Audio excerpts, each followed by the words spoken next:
She disappeared on a rainy night, leaving only a mysterious voice note. And one man who claimed he saw everything. Was he a witness or the killer? Every clue points deeper into a web of secrets, lies, and betrayal. Stay with us, because the truth is darker than anyone imagined. Sara Malik was an ordinary young woman with an extraordinary sense of caution.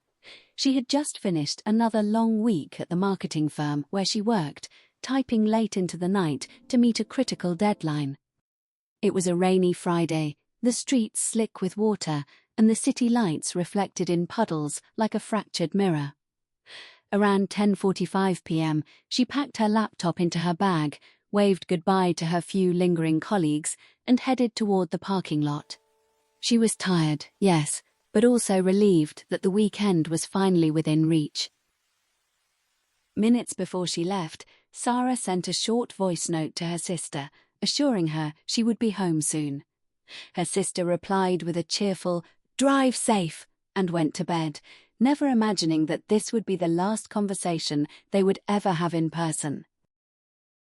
Sara's walk to her car was uneventful, or so it seemed.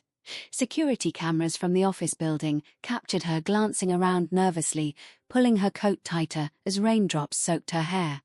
Then she stopped near a black sedan where a man was waiting. His face was familiar. Adam Reza, a neighbor from her apartment complex. He was holding what appeared to be her wallet.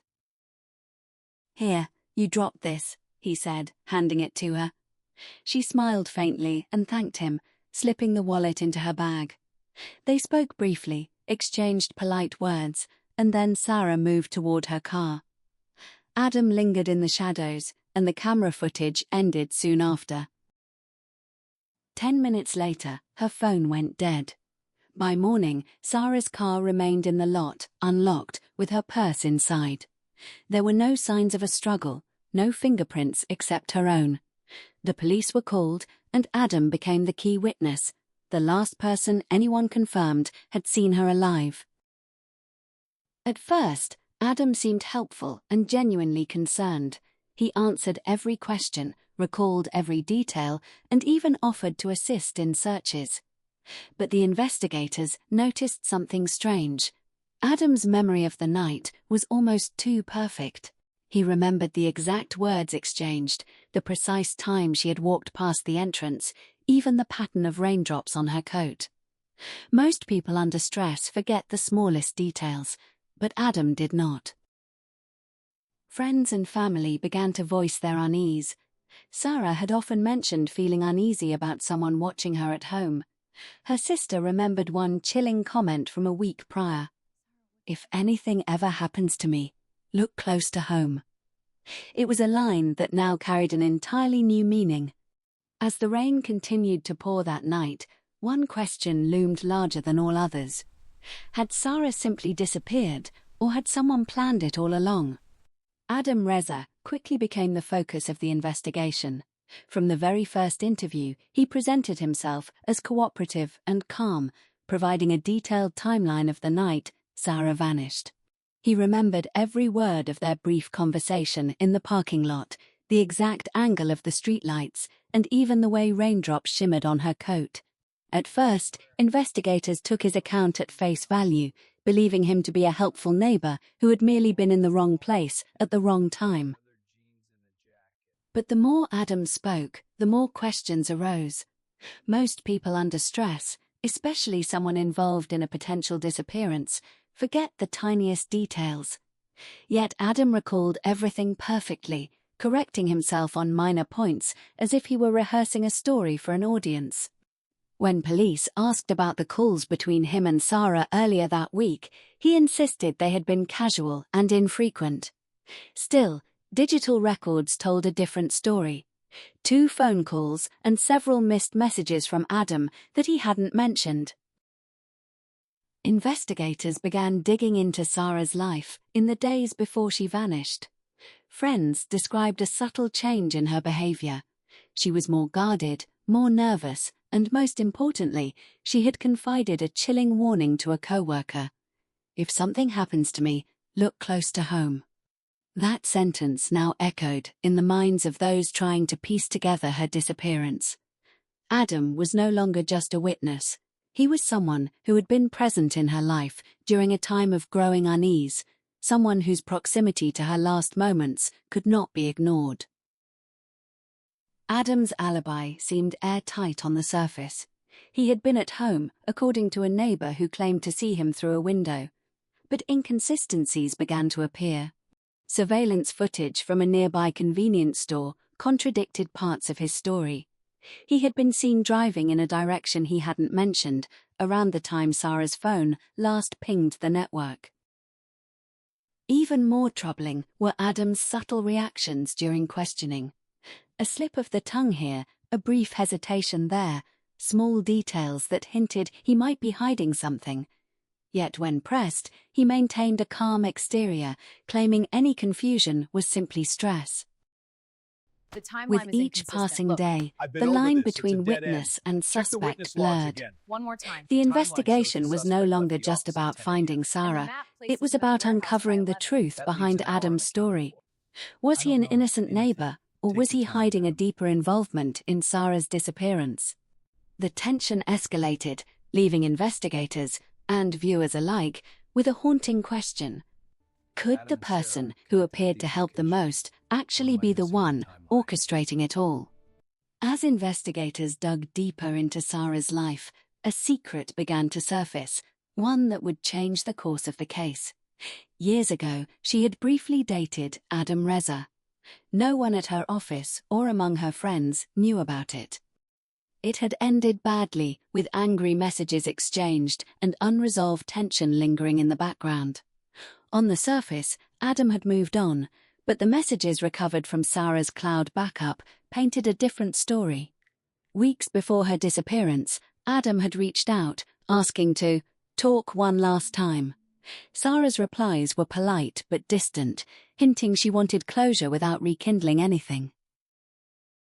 Police soon discovered Sara had been anxious in the days leading up to her disappearance. She had researched online how to file harassment complaints and confided to a coworker that someone was making her uncomfortable. At first, they assumed this was unrelated to Adam. But the deeper the investigation went, the more intertwined their histories became.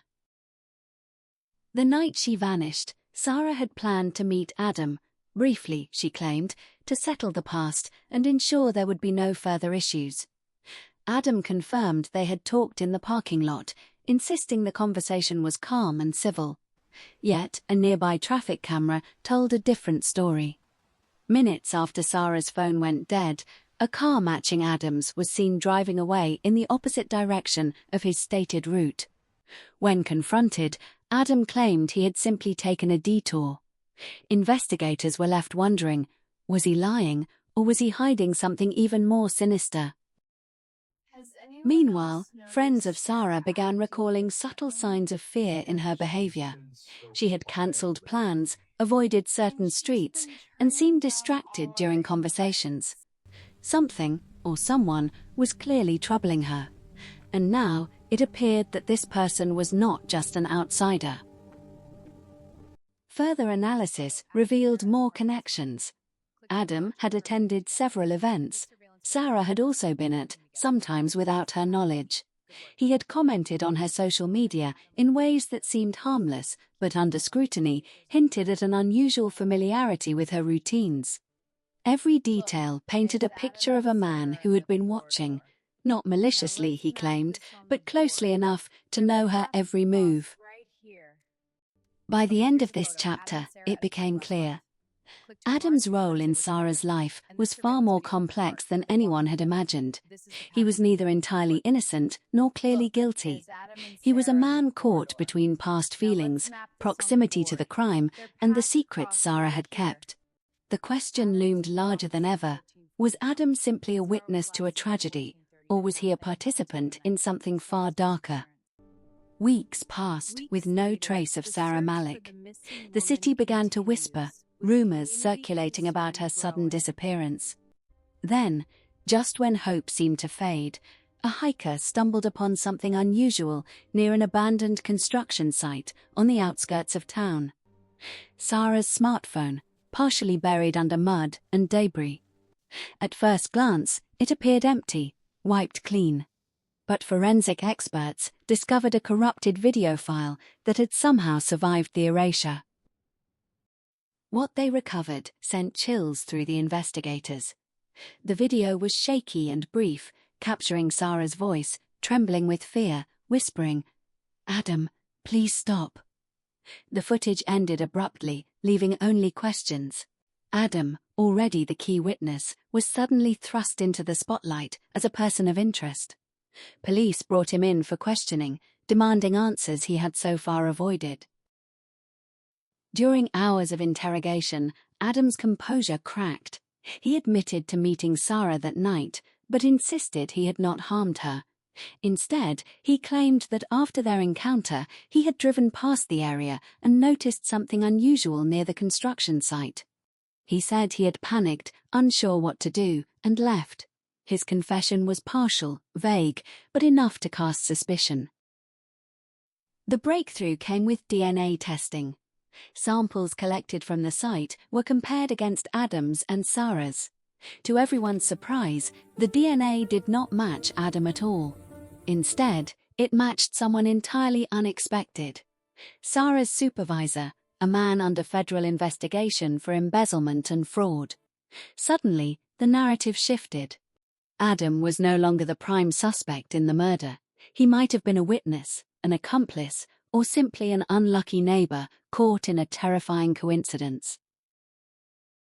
Phone records, security footage, and witness accounts began to align, revealing a horrifying possibility. The supervisor had followed Sara after work, cornering her when she had uncovered his crimes. Investigators retraced Sara's final steps. Adam's arrival at the parking lot had been coincidental, or perhaps a matter of bad timing. He had been present, yes, but he may not have been the killer. Not here. Despite this revelation, Adam's earlier actions, helping hide evidence, misremembering his route, and downplaying his calls to Sara, made his role murky. Was he protecting himself, afraid of past conflicts resurfacing, or was he inadvertently shielding the true criminal? By the end of this chapter, the case had grown more complicated than anyone could have predicted. The investigation no longer centered solely on Adam, but now stretched into a larger web of secrets, lies, and hidden connections. The question that haunted everyone remained: who could Sara trust, and who had betrayed her when she needed protection most? The final pieces of the puzzle fell into place slowly, like shards of glass, revealing a hidden picture. Sara Malik had been investigating her supervisor's financial fraud, collecting documents and evidence to expose him. She had confided in no one, fearing retaliation, but Adam, whether intentionally or not, had known about her discoveries. On the night she vanished, the paths of all three, Sara, Adam, and the supervisor, intersected in a way no one could have predicted. Investigators reconstructed the sequence of events. Sara had intended to meet Adam briefly, hoping to clear the air about their past. Adam had arrived first, and their encounter was indeed calm, as he claimed. But the supervisor had been watching, aware that Sara possessed incriminating evidence. Fear turned to panic when he realized she might expose him that very night. He confronted Sara at the construction site, attempting to silence her before she could reveal his crimes. Adam arrived afterward. By then, the situation had already escalated beyond his control. Fearing that he would be implicated due to their past and the brief interaction in the parking lot, he made a series of fateful choices. He did not call the police, and he helped obscure the scene in small ways, removing a few personal items, moving objects slightly, but he did not directly harm Sara. He was not the killer, yet he was far from innocent. When the authorities apprehended the supervisor, forensic evidence confirmed his guilt. His DNA matched what was recovered near Sara's phone, and additional records linked him to her disappearance. Adam, though cleared of murder, faced charges for obstruction of justice and misleading investigators, consequences that would follow him for years. Months later, Sara's body was finally recovered from a hidden site near the construction area. The city mourned, but the story left a chilling impression. The line between witness and accomplice can be dangerously thin. Adam had been present, had known, and had made choices that, while not deadly, influenced the outcome. In the end, the case became a cautionary tale about human behavior under pressure. Sometimes the most dangerous person isn't the one who strikes the first blow, but the one who watches, hesitates, and stays silent. Sara's courage, Adam's complicity, and the supervisor's violence intertwined to create a tragedy none of them, or the city, would forget. As viewers reflect on the story, the haunting question lingers: can you truly trust the people closest to you, or do danger and deception sometimes hide where you least expect it?